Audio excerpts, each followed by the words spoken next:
Organisation ಇಲ್ಲ. ಇಲ್ಲಿ ಏನಾಗ್ತದೆ ಅಂತಂದ್ರೆ ಏನಿಲ್ಲ, ಪಕ್ಕ ಕಾಂಗ್ರೆಸ್ ಕಾರ್ಯಕರ್ತರಿದ್ದಾರೆ, ಅವ್ರು ಮಾತ್ರ ಇಲ್ಲಿ ಕಾಂಗ್ರೆಸ್ ಕಾರ್ಯಕ್ರಮ ಬರ್ತಾರೆ. ಅದನ್ನ ಸಾಕಷ್ಟು ಯಶಸ್ವಿ ಮಾಡಿದ್ವಿ ನಾವು. ಇದು ಪ್ರಚಾರ ಸಮಿತಿ ನಮ್ಮ ಕೋಆರ್ಡಿನೇಟರ್ ಬಂದಿರೋಲ್ಲ, ಇದೆಲ್ಲ ನೀವು ದಯವಿಟ್ಟು ಸ್ಟೇಟ್ ಪ್ರಚಾರ ಸಮಿತಿ ಅಧ್ಯಕ್ಷರಿಗೆ ಮತ್ತು ರಾಜ್ಯಾಧ್ಯಕ್ಷರು ಡಿ ಕೆ ಶಿವಕುಮಾರ್ ಅವರೆಲ್ಲ ಈ ವಿಚಾರದಲ್ಲಿ ನಿವೇದನೆ ಮಾಡಬೇಕು. ನಿಮ್ಮ ಅಕೋರೇಷನ್ ಏನಿದೆ ಇಲ್ಲಿ, ನಿಮಗೆ ಕೋಲಾರ ಜಿಲ್ಲೆಗೆ ಬಂದಿದ್ರೆ ನೀವು ಎಲ್ಲ ಸ್ನೇಹಿತರೆಲ್ಲ ಮಾತಾಡ್ತಾರೆ, ಮಾತಾಡ್ತಾರೆ, ನಾನು ಮಾತಾಡ್ತಾ ಇದ್ದೀನಿ. ಇದೆಲ್ಲ ದಯವಿಟ್ಟು ಅವ್ರಿಗೆ ಒಂದು ಇನ್ಫಾರ್ಮೇಶನ್ ಇಟ್ಕೊಂಡು ಕೊಡಲೇಬೇಕಾಗ್ತದೆ. ಇಲ್ಲ ಅಂತಂದ್ರೆ ಇದು ಸರಿಯಾಗಿ ಹೋಗೋದಿಲ್ಲ, ಸರ್ ಹೋಗ್ ಸಾಧ್ಯನೇ ಇಲ್ಲ. ಯಾವ ತರ ಆಗ್ತಾ ಇದೆ ಅಂತಂದ್ರೆ, ಈಗ ಇಲ್ಲಿ ಡಿಸ್ಟ್ರಿಕ್ಟ್ ಕಾಂಗ್ರೆಸ್ ಕಮಿಟಿ ಹಳಬರಿದ್ದಾರೆ, ಪಾಪ ಅವರೆಲ್ಲ ಕೆಲಸ ಮಾಡಿದ್ದಾರೆ. ಜೊತೆಗೆ ಇಲ್ಲಿ ಸ್ಟ್ರಾಂಗ್ ಆಗಿ ಜಿಲ್ಲಾ ಕಾಂಗ್ರೆಸ್ ಕಮಿಟಿ ಆಗಬೇಕು. ಇಲ್ಲಿ ಒಂದಿಷ್ಟು ವೈಸ್ ಪ್ರೆಸಿಡೆಂಟ್ಸ್ ನೇಮಕ ಆಗಬೇಕು, ಜನರಲ್ ಸೆಕ್ರೆಟರೀಸ್ ನೇಮಕ ಆಗಬೇಕು, ಕಾರ್ಯದರ್ಶಿಗಳು ನೇಮಕ ಆಗಬೇಕು, ಆಮೇಲೆ ಎಲ್ಲ ಕಮಿಟಿಗಳು ಸ್ಟ್ರಾಂಗ್ ಆಗಬೇಕು. ಇಲ್ಲಿ ಮಾಡ್ಕೊಂಡು ಕೆಲಸ ಆಗ್ತದೆ. ಫಾರ್ ಎಕ್ಸಾಂಪಲ್ ನಾನು ಜಿಲ್ಲಾಧ್ಯಕ್ಷ ಇದ್ದೀನಿ, ಸುಮಾರು ಜನ ಇಲ್ಲ ಪಾಪ ಹಳಬರು. ಫಾರ್ ಎಕ್ಸಾಂಪಲ್ ಶಾಸ್ತ್ರಿಗಳು ಇದ್ದಾರೆ, ಹಳಬರು ತುಂಬಾ ಜನ ಇದ್ದಾರೆ, ನಮ್ಮ ಇಕ್ಬಾಲ್ ಸರ್ ಇದ್ದಾರೆ, ತುಂಬಾ ಜನ ಇದ್ದಾರೆ ಪಾಪ. ಅವ್ರ ಜೊತೆಗೆ ಇನ್ನೂ ಒಂದಿಷ್ಟು ಕಂಪ್ನಿ ಫಾರ್ಮ್ ಮಾಡಬೇಕು. ಯಾವ ಶಾಸಕರು ಸಹ ಇವನು ಸಹ ಗಮನ ಹರಿಸೋದಿಲ್ಲ. ನಮ್ಮಷ್ಟು ನಾವೇ ಮಾಡ್ಕೊಳ್ತೀವಿ ಅಂದ್ರೂ ಸಹ ಅದಕ್ಕೂ ಅವಕಾಶ ಇಲ್ಲ. ಅವರು ಸಹ ನಮ್ಮ ಸಹಕರಿಸಿ ಒಂದು ಟೀಮ್ ಫಾರ್ಮ್ ಮಾಡೋ ಬಗ್ಗೆನೂ ಅವರಿಗೆ ಹೇಳಷ್ಟು ಕಾಳಜಿ ಇಲ್ಲ. ಇಂಥ ಪರಿಸ್ಥಿತಿಯಲ್ಲಿ ಜಿಲ್ಲಾ ಕಾಂಗ್ರೆಸ್ ಇದೆ. ಜಿಲ್ಲಾ ಕಾಂಗ್ರೆಸ್ ಅಂತ ಮೇಲೆ ಕೆಪಿಸಿಸಿ ಹೋಗಿದೆ. ಜಿಲ್ಲಾ ಕೋಲಾರ ಅಂದ ತಕ್ಷಣ ಗಲಾಟೆಗಳು, ಇಲ್ಲಿ ಪರಸ್ಪರ ಸಂಘರ್ಷ, ಇಲ್ಲಿ ಕಾಡುಗಳು, ಗುಂಪುಗಳು ಅನ್ನೋದು ಇವತ್ತು ಎಲ್ಲ ಬಿಡುತ್ತೆ. ಇಡೀ ಸ್ಟೇಟ್ಗೆ ಎಲ್ಲರಿಗೂ ಅರ್ಥ ಆಗ್ತದೆ. ಇಲ್ಲಿ ಒಂದು ಕಂಪ್ನಿ ಕೆಲಸ ಮಾಡೋದೇ ಕಷ್ಟ ಇದೆ. ದಯವಿಟ್ಟು ಸರ್ ಪ್ಲೀಸ್, ಇಲ್ಲಿ ಕಂಪ್ನಿ ಅಂತ ಕೆಲಸ ಮಾಡೋದೇ ಕಷ್ಟ. ಇಲ್ಲಿ ಮೊದಲು ನಮ್ಗೆ ಚಂದ್ರಬಾಬು ಅಧ್ಯಕ್ಷ ಆಗಿದ್ವಿ, ಚಂದ್ರಬಾಬು ಅಧ್ಯಕ್ಷರು ಒಳ್ಳೆ ಗೌರ್ಮೆಂಟ್ ಬರೋ ಟೈಮ್ಗೆ ಬೇರೆ ಹೋಗ್ಬೇಕು, ಎಷ್ಟು ಬೇಸರ ಆಗಿತ್ತು.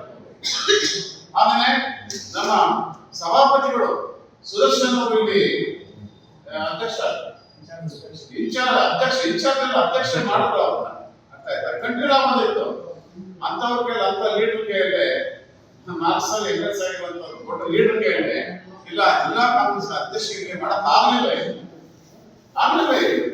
ಆಯ್ತಾ. ಅವ್ರು ಸುಮಾರು 1 ತಿಂಗಳ 2 ತಿಂಗಳ ಇದ್ರು ರಾಜಕಾರಣ ಹೋರಾಟ. ಇನ್ನ ನಮ್ಮ ಪರಿಸ್ಥಿತಿ ಅಂತ ನಾನು ಪತ್ರಿಕೆಗಳ ಮುಂದೆ ಹೇಳಬೇಕು ಇಲ್ಲ ಗೊತ್ತಿಲ್ಲ, ಯಾಕಂತಂದ್ರೆ ಜಗತ್ ಜಾಹೀರಾತ ಕೊಟ್ಟಿದೆ ಪರಿಸ್ಥಿತಿಗಳು ಆಯ್ತಾ. ನನಗೇನು ಅದ್ರ ಬಗ್ಗೆ ಏನು ಸಂಕೋಚ ಅಥವಾ ವಿದ್ಯಮಾನ ಏನು ಎತ್ತುತ್ತೂ ಇಲ್ಲ. ನಮ್ಮ ಪರಿಸ್ಥಿತಿ ಅಂದ್ರೂ ಆ ದೇವರು ಕೊಟ್ಟಿದೆ. ನಮ್ಮ ಪರಿಸ್ಥಿತಿ ಒಬ್ಬ MLA ಯಾವುದೋ ಒಂದು ವಿಚಾರಕ್ಕೆ ನಾನು ಫೋನ್ ಮಾಡ್ತೀನಿ, ಕುರುಗಲ್ ಪಟ್ಟಣ ಪಂಚಾಯತ್ ಮತ್ತು ಬೇಗಲ್ ಪಟ್ಟಣ ಪಂಚಾಯತ್ MLA ಫೋನ್ ಮಾಡ್ತೀನಿ ಅಂತಂದ್ರೆ, ಫೋನ್ ಮಾಡಿದ ತಕ್ಷಣ ಅವ್ರು ಯಾವ ತರ ಮಾತಾಡ್ತಾರೆ ಅಂತ ನಿಜವಾಗ್ಲೂ ಸಹ ಆ ಬೇಸರದಿಂದ ಆಗ್ತಾರೆ. ಅಷ್ಟೊಂದು ನೋವಾಗ್ತದೆ. ಒಬ್ಬ ಜಿಲ್ಲಾಧ್ಯಕ್ಷ ಅಂತಂದ್ರೆ ಅವರು ಗುಲಾಮ ರೀತಿಯಲ್ಲಿ ಕೆಲಸ ಮಾಡ್ತಾರೆ ಕೆಲವು MLAಗಳು. ಇಂಥ ಸಂದರ್ಭದಲ್ಲಿ ನಾವು ಇಲ್ಲಿ ಜಿಲ್ಲಾ ಕಾಂಗ್ರೆಸ್ ಕಟ್ಟಬೇಕು ಅನ್ನೋ ವ್ಯವಸ್ಥೆ ಇದೆ ಅಂತ ನಾವು ನಿಜವಾಗ್ಲೂ ಸಹ ಇದನ್ನ ನೀವು ಬಂದಿದ್ರೆ ಒಳ್ಳೆ ಉದ್ದೇಶ ಇಟ್ಕೊಂಡು ಬಂದಿದ್ರೆ ನೀವು ಆಯ್ತಾ. ಖಂಡಿತ ನೀವು ದಯವಿಟ್ಟು ಅವ್ರಿಗೆಲ್ಲ ಒಂದು ಇದು ತಗೊಳ್ಳಿ, ಎಲ್ಲರೂ ವಿಶ್ವಾಸ ತಗೊಳ್ಳಿ. ನಾನು ಬೇಡ ಎಲ್ಲರೂ ವಿಶ್ವಾಸ ತಗೊಂಡು ಹೋಗಿ ನಿಜವಾಗ್ಲೂ ಸಹ ಇಲ್ಲಿ ಪ್ರಚಾರ ಚೆನ್ನಾಗಾಗಬೇಕು. ಇವಾಗ ನಮ್ಗೆ ಏನು ಸರ್ಕಾರ ಕೊಟ್ಟಿದ್ದ ಪಂಚ ಗ್ಯಾರಂಟಿ 5 ಗ್ಯಾರಂಟಿ ಇದೆಯಲ್ಲ, ಆಕ್ಚುಲಿ ಜನಗಳೇ ಪ್ರಚಾರ ಮಾಡಬೇಕು ನಮ್ಮ ಸರ್ಕಾರದ ಬಗ್ಗೆ, ನಮ್ಮ ಕಾಂಗ್ರೆಸ್ ಪಕ್ಷದ ಬಗ್ಗೆ. ಆದ್ರೆ ದುರ್ದೈವ ನಮ್ಮ ಗಾಂಧಿ ಸಾಹೇಬ್ ಹೇಳೋದಲ್ಲ, ಇಲ್ಲಿ ಪ್ರಚಾರದ ಜೊತೆಗೆ ನಮ್ಮ ಪ್ರಚಾರ ಮಾಡ್ಕೋಬೇಕಲ್ಲ ಜನ, ಅದಕ್ಕೆ ಅಪಪ್ರಚಾರವನ್ನು ಏನೋ ಮಾನ್ಯ ಬಿಜೆಪಿ ವಿರೋಧ ಪಡಿಸ್ತಾರೆ. ಇಂಥ ಅಪಪ್ರಚಾರದಲ್ಲಿ ಏನಾಗ್ತದೆ, ಹೋಗಲ್ ಸ್ಥಿತಿಯಲ್ಲಿ ಏನಿಲ್ಲ.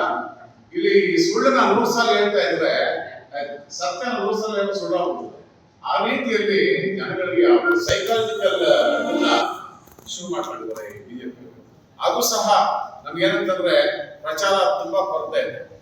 ಎಷ್ಟೊಂದು ದೊಡ್ಡ ದೀರ್ಘ ಇತಿಹಾಸ ಇರುವಂತ ನಮ್ಮ ಕಾಂಗ್ರೆಸ್ ಪಕ್ಷಕ್ಕೆ ಇಲ್ಲಿ ತ್ಯಾಗ ಬಲಿದಾನಗಳು ಕೊಟ್ಟಂತ ಮಹಾತ್ಮ ಗಾಂಧೀಜಿ, ಇಂದಿರಾ ಗಾಂಧಿ ಅವರು, ರಾಜೀವ್ ಗಾಂಧಿ ಅವರು ತ್ಯಾಗ ಬಲಿದಾನಗಳು ಕೊಟ್ಟು ಈ ಪಕ್ಷಕ್ಕೆ ಮತ್ತು ಈ ದೇಶಕ್ಕೆ. ಅದನ್ನ ನಾವು ಜನಗಳಿಗೆ ನಿವೇದನೆ ಮಾಡದೆ ಇವತ್ತಿನ ಬಿಜೆಪಿ ಇರ್ತಾರಂತ ಅವರು ದೊಡ್ಡ ಹೈ ಡ್ರಾಮಾಗಳು. ಇವತ್ತು ಅಷ್ಟೇ ಮೋದಿ ಅವರು ಸೋಷಿಯಲ್ ಮೀಡಿಯಾ ಮುಂದೆ ಕುತ್ಕೊಳ್ಳೋಕೆ ಆಗ್ತಿಲ್ಲ ಅವ್ರಿಗೆ. ಆಗ್ತಾ ಇಲ್ಲ ಅಂತಂದ್ರೆ ಅವರೆಷ್ಟು ಪ್ರಜಾಪ್ರಭುತ್ವ ವಿರೋಧಿಗಳಿದ್ದಾರೆ, ಸಂವಿಧಾನ ವಿರೋಧಗಳಾಗಿದ್ದಾರೆ, ಜನ ವಿರೋಧಿಯಾಗಿದ್ದಾರೆ ಅಂತ ಹೇಳಿ ಮನಗಾಣ್ತಾರೆ. ಬಟ್ ಅದನ್ನ ಹೇಳೋಕೆ ರೆಡಿ ಇಲ್ಲ ನಾವು. ಅದನ್ನ ಸಮರ್ಪಕವಾಗಿ ಜನರಿಗೆ ತಲುಪಿಸೋ ನಿಟ್ಟಿನಲ್ಲಿ ನಮ್ಮ ಪಕ್ಷ ಕೆಲಸ ಮಾಡ್ತಾ ಇಲ್ಲ ಅನ್ನೋದನ್ನ ನಾನು ಹೇಳೋಕೆ ಇಲ್ಲಿ ಬೇಸರ ಪಟ್ಟು ಹೇಳ್ತೇನೆ. ಹಾಗೆಯೇ ಈ ಕಾಳಜಿ ನಮ್ಗಿರ್ಬೇಕು. ಮುಂದಿನ ದಿನಗಳಲ್ಲಿ ಇದು ಒಳ್ಳೆ ಇದು ಬರೀ ಪ್ರಚಾರ ಅಂತಂದ್ರೆ ಎಲೆಕ್ಷನ್ ಮಾತ್ರ ಪ್ರಚಾರ ಮಾಡುತ್ತದಲ್ಲ ಇದು, ಆಯ್ತಾ? ದಿನನಿತ್ಯವೂ ಸಹ ಪಕ್ಷದ ಕಾರ್ಯಕ್ರಮಗಳ ಬಗ್ಗೆ, ಪಕ್ಷದ ನೀತಿಗಳ ಬಗ್ಗೆ, ಧೋರಣೆಗಳ ಬಗ್ಗೆ, ಅಥವಾ ಏನು ಅಲ್ಲಿ ಮುಖ್ಯಮಂತ್ರಿ ಚೆನ್ನಾಗಿ ಕೆಲಸ ಮಾಡ್ತಾ ಇದ್ದಾರೆ.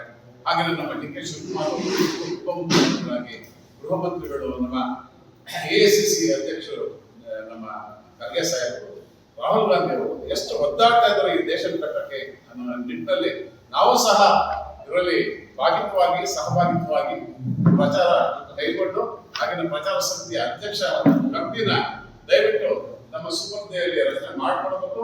ಅದಕ್ಕೆ ಪೂರಕವಾಗಿ ನಾವೆಲ್ಲರೂ ಕೆಲಸ ಮಾಡಿ ಒಳ್ಳೆ ಒಬ್ಬ ಜಿರೈ ತುಂಬಾ ಸಮರ್ಪಕವಾದಂತಹ ಒಂದು ವ್ಯಕ್ತಿನ ಸ್ಥಾನಕ್ಕೆ ನಾವು ನೇಮಕ ಮಾಡೋದ್ರಲ್ಲಿ ನಾವು ಶ್ರಮಿಸ್ತೀವಿ ಅನ್ನೋ ಮಾತು ಹೇಳ್ತಾ, ಇವತ್ತು ದಿನ ಅಷ್ಟು ದೂರದಿಂದ ಮಂಗಳೂರಿಂದ ಬಂದು ನಮ್ಮ ಕಾಂಗ್ರೆಸ್ ಭವನದಲ್ಲಿ ಇವತ್ತು ನಮ್ಮ ಜೊತೆ ಎಲ್ಲ ಸಂತೋಷವಾಗಿ ಪಾಲ್ಗೊಂಡ ಜಾನಿ ಸಾಹೇಬರಿಗೆ ವೈಯಕ್ತಿಕವಾಗಿ ಇವತ್ತು ಜಿಲ್ಲಾ ಕಾಂಗ್ರೆಸ್ ಕಮಿಟಿಯಿಂದ ಅವರಿಗೆ ವಂದಿಸ್ತಾ ನನ್ನ ಮಾತು ಮುಗಿಸ್ತಾ ಇದ್ದೀನಿ.